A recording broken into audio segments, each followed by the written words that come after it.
Hi viewers, இன்னைக்குமே இந்த சிறகடிக்க ஆசை சீரியல் என்னாச்சுன்னு சொல்லி பார்க்கலாம்க்கு முன்னாடி சேனல் சப்ஸ்கிரைப் பண்ணாதவங்க மறக்காம சப்ஸ்கிரைப் பண்ணுங்க.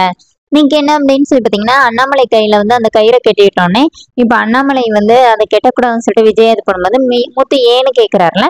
அப்போனே விஜய் என்ன சொல்றாங்கன்னா, இது மனோஜுக்கு சீக்கிரம் குழந்தை பிறக்கணும்னு சொல்லிட்டு நான் வந்து இந்த மாதிரி வாங்கிட்டு வந்தேனோட மீனா சிரிக்க ஆரம்பிச்சுறாங்க. முத்து ஐயோ அப்பா கையை கலட்டிடுவோம், இந்த மாதிரி 4வது குழந்தைன்னா தாங்காதுப்பா அப்படின்னு சொல்லிட்டு வாங்கிடுறாரு. அப்புறமா அதை விஜய வாங்கிட்டு போய் மனோஜோட கையில கட்டி விட்டுருந்தாங்க.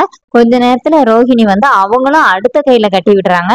2 ஆளுக்கு ஒரு கையில வந்து கட்டி விட்டுருக்காங்க. இங்க என்ன ஆகுது அப்படின்னு சொல்லி பாத்தீங்கன்னா, வித்யா கூட வந்து மீனா வீடை பார்க்க போறாங்க. முத்து வந்து முருகன் கூட பார்க்க போறாங்க. 2 பேரும் வீடை மட்டும் தான் பாக்குறாங்க. கதிர் அங்க இல்ல. வீடை பார்த்துட்டு இருக்கும்போதே நான் என் கூட வந்த அண்ணன் இவர் தான் அப்படின்னு சொல்லிட்டு வித்யா கிட்ட முத்துவை அறிமுகப்படுத்துறாங்க. அதே மாதிரி வித்யாவும் வந்து மீனாவை அறிமுகப்படுத்தி எல்லாரும் அப்படியே ஷாக் ஆகி நிக்கிறாங்க. இவங்களா, இவனையா நீங்க லவ் பண்றீங்க அப்படின்னு சொல்லிட்டு மாத்தி மாத்தி எல்லாரும் கேக்குறாங்க. அப்புறமா வந்து இவ ஒரு சரியான 420 இவ ஃப்ரெண்ட் அப்படின்னா அதே மாதிரி தானே இவ்வளவு இருப்பா அப்படின்னு இப்ப மீனா சொல்றாங்க. ஏன் அப்படி சொல்றீங்க, அப்ப அவரும் அப்படிதானே அப்படி சொல்லிட்டு ஆளாளுக்கு சண்டை போடுறாங்க.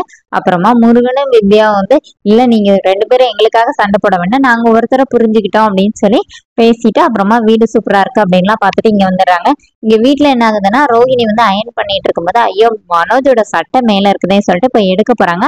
அதுக்குள்ள அவர் வந்து அயன் பாக்ஸ் கையில சுட்டு கத்த ஆரம்பிச்சிடறாரு. இதை கேட்டுட்டு விஜயா வந்து கயிறு வேலை பார்க்குதுன்னு சொல்லிட்டு ஓடி வந்து ரோஹிணியை திட்டுறாங்க. ரோஹிணியை திட்டுறதை கேட்டோடனே மனோஜ் திருப்பி திட்டுறாரு.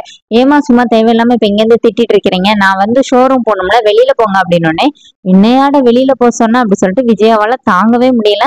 அப்போனே மனோஜ் சொல்றாரு, என்னம்மா உங்களை வீட்டு விட்டா வெளியில போக சொன்னேன், ரூமை விட்டு தானே வெளியில போக சொன்னேன், எனக்கு டைம் ஆகுது அப்படின்னோடனே இப்ப விஜயா வெளியில போய் உட்காந்து ஏங்கி ஏங்கி ஏங்கி ஏங்கி அழ ஆரம்பிக்கிறாங்க. அப்புறமா மீனா பார்த்துட்டு எங்க அத்தை அழுறாங்கன்னொடனே எந்த அத்தைனோடனே எனக்கு என்ன நிறைய அத்தையா இருக்காங்க, ஒரே ஒரு அத்தை தானே இருக்காங்க அங்க பாருங்க அப்படின்னோடனே இப்ப 2 பேருமா போய் அண்ணாமலை கிட்ட சொல்றாங்க. அண்ணாமலை வந்து விஜய் அளவே மாட்டாளேடா அப்படின்னு சொல்லிட்டு அப்புறமா ரவி ஸ்ருதி வந்துடுறாங்க. ஸ்ருதி வர சும்மா இல்லாம வந்து என்ன காரமா எதுவும் சாப்பிட்டுட்டீங்களா அப்படின்னு இந்த வீட்டுல நான் அழுறத பார்த்தா எல்லாருக்கும் கிண்டலா இருக்குல்ல, யாருக்குமே எனக்கு என் மேல பாசமே இல்லை, எனக்கும் இந்த மாதிரி எமோஷனல்லாம் இல்லாமலையா இருக்கும் அப்படின்னு சொல்லிட்டு ரொம்ப ஃபீல் பண்ணி அழுறாங்க விஜயா.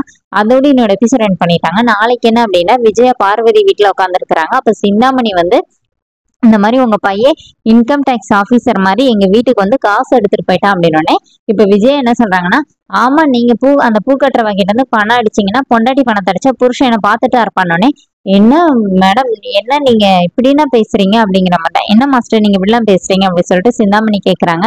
பின்ன என்ன செய்வாங்களா, நீங்க பண்ணினது தப்பு தானே, அவ பாவம் என்னத்தையும் பூ கட்டி முன்னேறி வரலான்னு பார்த்தானா நீங்க இந்த மாதிரியா பண்ணுவீங்கன்னு சொல்லிட்டு விஜயா வந்து மீனாக்கு சப்போர்ட்டா பேசி சிந்தாமணியை திட்டி இனிமே நீங்க இங்க டான்ஸ் கிளாஸ்க்கே வரக்கூடாது அப்படின்னு சொல்லிடுறாங்க.